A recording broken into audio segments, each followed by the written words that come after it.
Yo, how's it going, guys? My name is Top Secret R35 and welcome back to another episode of Forza Horizon 5.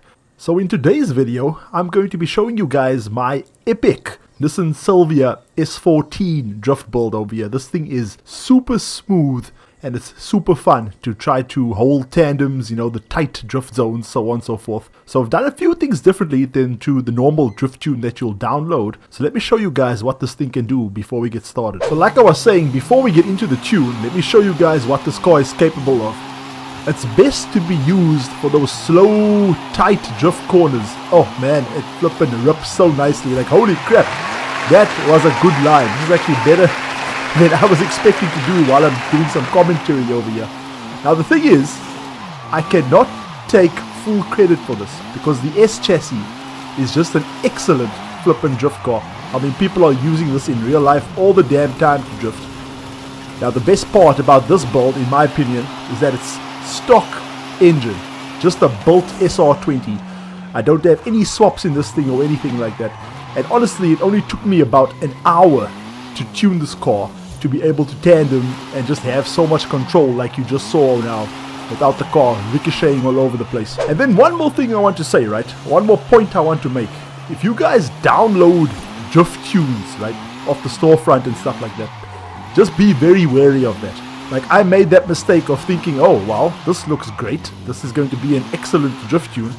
But it turns out a lot of those things are like all-wheel drive, and it's mostly for making points in drift zones. Not a lot of people are just making very steady, slow angle builds where, you know, realism is more important compared to, you know, points in a drift zone. So now that I've proven to you guys that this thing can slide, let's take a look at the upgrades and the tuning, and I will leave the share code down below in either a comment or the description, so take a look out for that as well. Firstly, looking at the conversion tab over here, I've got the standard SR20 DET in it. In terms of the drivetrain, obviously don't do anything. We're going to keep it rear-wheel drive for drifting. Aero and appearance, I've got everything on stock except for the rear wing, which I have on Nissan Remove Wing, which is, you know, I would say that's stock as well, to be honest. Alright, and there's a lot going on here in the tire compound. So firstly, I've got the stock tires on. I feel that that just slides a bit better than what the drift tires would. Those do provide a bit more grip, probably need a bit more power with it. Front tire width is a 245, with the rear being a 255, a bit more contact patch for a bit more control, I'd hope anyway. Wheels, you can pretty much do whatever you want. I accidentally put the stock ones back on here. Let's go back. I've got the WorkX JDM Concept GT5. Those are pretty damn nice. And then just for clout and for internet points and for Instagram, I've got the 18s in the front and I've got 18s in the rear.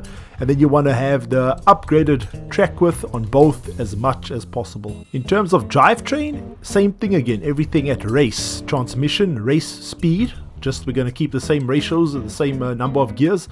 Race driveline, and then I've got the drift diff.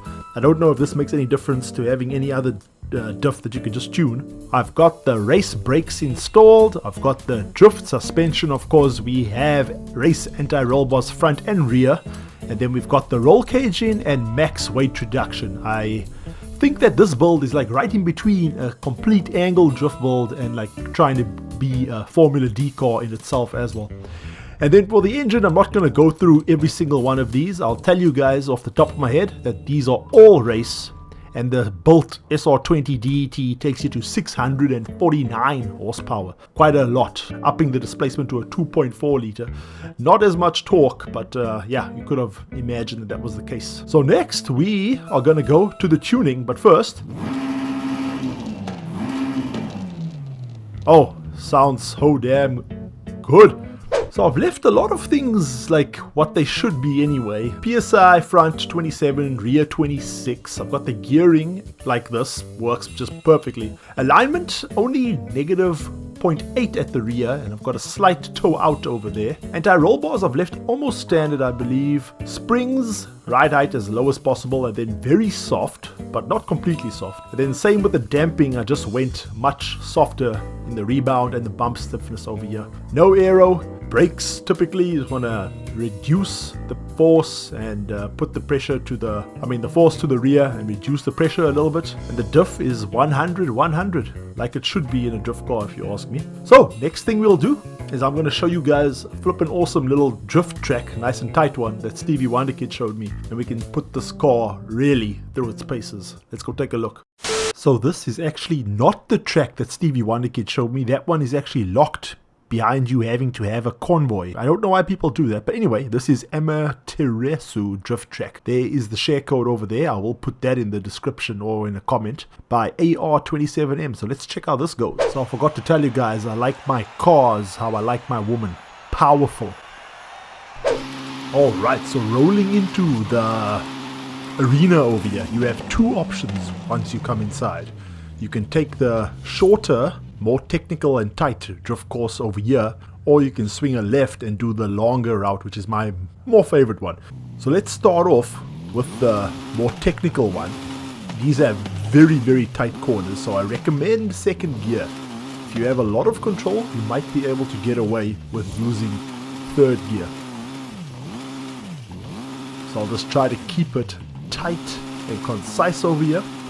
Won't do too much talking. I don't know why I always feel like I need to be talking when the gameplay is right here. You can pretty much see what's going on. A little bit of a jump over here. Watch out. Nice. So when you transition, if you want to just pop the clutch a little bit, it will help. But it also will throw the car, so just make sure you know where you're going. And that's pretty much the end of it. Let me show you the other course. So if you enter the building and you take a left, you're presented with a much more appealing course, in my opinion. Much more high-speed corners, and you can really throw it in third gear. Keep that angle nice and tight. And I think there's a jump over here. Oh man, that was nice. That was hardcore. And there might be another jump coming up as well, I think. But yeah, I just love these long winding corners. It's fantastic. This guy did a great job with this course. And, you know, I've got to give credit to the developers for letting us make these cool events. It's nice. And then this year is probably my favorite part. Like a little roundabout section, just throw it in over here. Oh my word, I almost lost it. Didn't have enough momentum coming into that. A bit tighter over here, a bit slower. Third gear still works though. Come on. Try to get close to this wall. Not gonna happen. And before you know it, you're at the end. And then there's a little bit of a playground area over here if you want to practice some other skills and stuff like that. Well guys, thank you so much for watching the video. If you lasted this long, let me know what you think of the S14, and let me know if there are any other fantastic drift cars you want me to review and do a little build on, and so on and so forth. I appreciate all of you guys. Don't forget to join my car club, TS35. And yeah, links to the share codes and stuff like that will be in the description. I'll see you guys in the next one. Peace.